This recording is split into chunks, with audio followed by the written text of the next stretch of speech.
Top quality और consistent performance के लिए सिर्फ सिल्वर पंप नाम याद रखना। ಗಂಡ ಹೆಂಡತಿ ಕಿರಿಕ್, ಗಂಡನನ್ನೇ ನದಿಗೆ ತಳ್ಳಿದ್ದಾಳೆ ಪತ್ನಿ. ರಾಯಚೂರಿನ ಗುರ್ಜಾಪುರ ಬ್ರಿಡ್ಜ್ ಕಮ್ ಬ್ಯಾರೇಜ್ ಬಳಿ ಆಗಿರುವಂತಹ ಘಟನೆ ಇದು. ಪತಿ ಜೊತೆ ಬೈಕ್ನಲ್ಲಿ ಬಂದಿದ್ರು ಪತ್ನಿ. ಆಗ ಒಂದು ಖತರ್ನಾಕ್ ಪ್ಲಾನ್ ಮಾಡಿದ್ದಾರೆ. ಬ್ರಿಡ್ಜ್ ಮೇಲೆ ಫೋಟೋ ತೆಗೆಸಿಕೊಳ್ಳೋ ರೀತಿ ಪತ್ನಿ ನಾಟಕವಾಡಿದ್ದಾಳೆ. ಮೊದಲು ತಾನು ಫೋಟೋ ತೆಗೆಸಿಕೊಂಡಿದ್ದಾರೆ. ಬಳಿಕ ಪತಿಯನ್ನ ಬ್ರಿಡ್ಜ್ ತುದಿಗೆ ನಿಲ್ಲಿಸಿ ಪತ್ನಿ ತಳ್ಳಿದ್ದಾಳೆ. ನದಿ ಮಧ್ಯೆ ಈಜಿ ಬಂಡಿಯೊಂದರ ಮೇಲೆ ಕುಳಿತಿದ್ದಾನೆ ಪತಿ. ಆಗ ಆತನ ಕಿರುಚಾಟ ಕೇಳಿ ಅಕ್ಕಪಕ್ಕದಲ್ಲಿದ್ದವರು ಆಗಮಿಸಿದ್ದಾರೆ. 2 ಗಂಟೆಗಳ ಕಾರ್ಯಾಚರಣೆ ಬಳಿಕ ಆತನನ್ನ ರಕ್ಷಣೆ ಮಾಡಲಾಗಿದೆ. ನೋಡಿ, ಇವರಿಬ್ಬರ ಮಧ್ಯೆ ಅದೇನು ಮನಸ್ತಾಪ ಇತ್ತು, ಅದ್ಯಾವ ಗಲಾಟೆ ಇತ್ತು, ಅದ್ಯಾವ ದ್ವೇಷವಿತ್ತು. ಆದ್ರೆ ಗಂಡ ಹೆಂಡತಿ ಇಬ್ರು ಕೂಡ ಒಂದೇ ಬೈಕ್ ನಲ್ಲಿ ಆಗಮಿಸಿದ್ದಾರೆ. ಒಂದ್ ಕಡೆ ಹೆಂಡತಿ ಚೆನ್ನಾಗೇ ಇರುವಂತಹ ರೀತಿಯಲ್ಲಿ ನಾಟಕವಾಡಿದ್ದಾಳೆ. ತಾನೇ ಮೊದಲನೇದಾಗಿ ಫೋಟೋ ತೆಗೆಸಿಕೊಳ್ಳುವಂತಹ ನಾಟಕ ಕೂಡ ಆಡಿದ್ದಾಳೆ. ನಂತರ ಗಂಡನನ್ನ ಅಲ್ಲಿ ನಿಲ್ಲಿಸ್ತಾಳೆ. ನಂತರ ನದಿಗೆ ತಳ್ಳಿದ್ದಾಳೆ. ನೋಡಿ, ದೃಶ್ಯಗಳನ್ನು ಕೂಡ ಗಮನಿಸ್ತಾ ಇದ್ದೀರಿ. ನಂಬಿಕೆ ಬ್ರೋ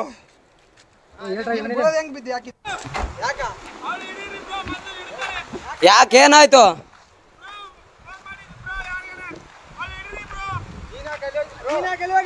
ಯಾರಿಗೆ ಫೋನ್ ಮಾಡಿಲ್ಲ, ನಮ್ಮ ಮಮ್ಮಿಗೆ ಫೋಟೋ ತೆಗಿತೀನಿ ಅಂದ್ರೆ ಅತ್ತ ಏನಾಗ್ಬೇಕು ನಿಮಗೆ? ನಮ್ಮ ಹಸ್ಬೆಂಡ್ ತಾನು ಅಲ್ಲಿ ನಿಂತು ಫೋಟೋ ತೆಗಿತಾನ, ತೆಗ್ದಿನಿ ಕಾಲ್ ಜಾರಿ ಬಿದ್ದಾನೆ.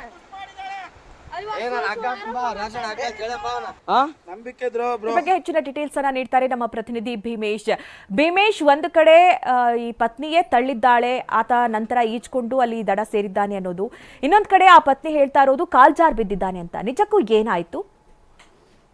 ಮಧು, ಸದ್ಯ ಪ್ರತ್ಯಕ್ಷದರ್ಶಿಗಳು ಈ ಪ್ರಕರಣಕ್ಕೆ ಸಂಬಂಧಪಟ್ಟಂತ ಹೇಳೋದಾದ್ರೆ ಪತ್ನಿನೇ ತಳ್ಳಿದಾಳೆ ಅನ್ನುವಂಥದ್ ಬಗ್ಗೆ ಕೂಡ ಕೆಲವೊಬ್ರು ಹೇಳ್ತಾ ಇರುವಂತದ್ದು. ಯಾಕಂತ ಹೇಳಿದ್ರೆ ಕೃಷ್ಣಾ ನದಿ ಸದ್ಯ ತುಂಬಿ ಹೇಳ್ತಾ ಇರುವಂತ ಕಾರಣಕ್ಕಾಗಿ ರಾಯಚೂರು ತಾಲೂಕಿನಲ್ಲಿರ್ತಕ್ಕಂಥ ಗುರ್ಜಾಪುರ ಬ್ರಿಡ್ಜ್ ಕಮ್ ಬ್ಯಾರೇಜ್ ಬಳಿ ಯಾದಗಿರಿ ಮತ್ತು ರಾಯಚೂರಿಗೆ ಸಂಪರ್ಕ ಕಲ್ಪಿಸುವಂತ ಒಂದು ಮಾರ್ಗ. ಹೀಗಾಗಿ ಆ ಮಾರ್ಗದಲ್ಲಿ ಓಡಾಡುವಂತವ್ರೆಲ್ಲರೂ ಕೂಡ ಸೆಲ್ಫಿ ತೆಗೆದುಕೊಳ್ಳುವಂಥದ್ದು, ಫೋಟೋ ತೆಗೆದುಕೊಳ್ಳುವಂಥದ್ದನ್ನು ಮಾಡ್ತಾರೆ. ನಿನ್ನೆ ಕೂಡ ಈ ದಂಪತಿ ಏನಿದ್ದಾರೆ ಇವರು ಕೂಡ ಅದೇ ಮಾದರಿಯಲ್ಲೇ ಫೋಟೋ ತೆಗೆದುಕೊಳ್ತಾ ಇದ್ರು. ಆದ್ರೆ ಸಾಮಾನ್ಯರಂತೆ ಇದ್ದಾರೆ ಅನ್ನೋಂಥದ್ರ ಬಗ್ಗೆ ಅಕ್ಕಪಕ್ಕದವ್ರು ಸುಮ್ಮನೆ ಇದ್ರು.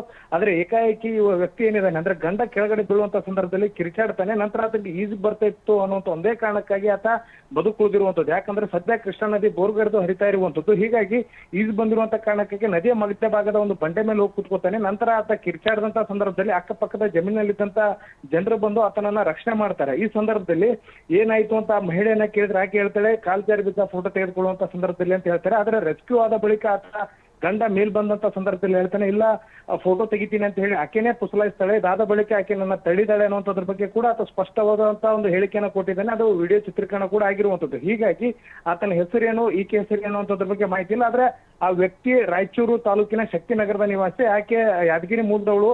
ಇಬ್ಬರಿಗೂ ಕೂಡ ಮದುವೆ ಆಗಿತ್ತು ಅನ್ನೋದ್ರ ಬಗ್ಗೆ ಸದ್ಯ ಮಾಹಿತಿ ಇರುವಂತದ್ದು. ಪೊಲೀಸರು ಕೂಡ ಈ ಬಗ್ಗೆ ಮಾಹಿತಿಯನ್ನ ಕಲೆ ಹಾಕ್ತಾ ಇದ್ದಾರೆ. ಇವರು ಎಲ್ಲಿ ವಾಸವಾಗಿದ್ದಾರೆ, ಆಕ್ಚುಲಿ ಏನಾಯ್ತು, ಮತ್ತೆ ಆಕೆ ಆತನ ಹತ್ಯೆ ಮಾಡ್ಲಿಕ್ಕೆ ಮುಂದಾದ್ಲು ಅನ್ನೋ ಆರೋಪ ಏನಿದೆ ಸಂಬಂಧಪಟ್ಟಂತ ಮಾಹಿತಿ ಕಲೆ ಹಾಕ್ತಾ ಇದ್ದಾರೆ. ಓಕೆ ಭೀಮೇಶ್, ಥ್ಯಾಂಕ್ ಯು ನಿಮ್ಮೆಲ್ಲ ಡೀಟೇಲ್ಸ್ಗಾಗಿ. ಹಲೋ ಯಾರಿಗೆ ಹಚ್ಚಿಲ್ಲ ನೋಡೊಂಚೂರು. ಅಣ್ಣ ಏನು ದಬ್ಬಿ ಕೊಲ್ಲಕ್ ಮಾಡ ಅಷ್ಟೇ, ಏನಾಗಿಲ್ಲ. ಹೇಳಿ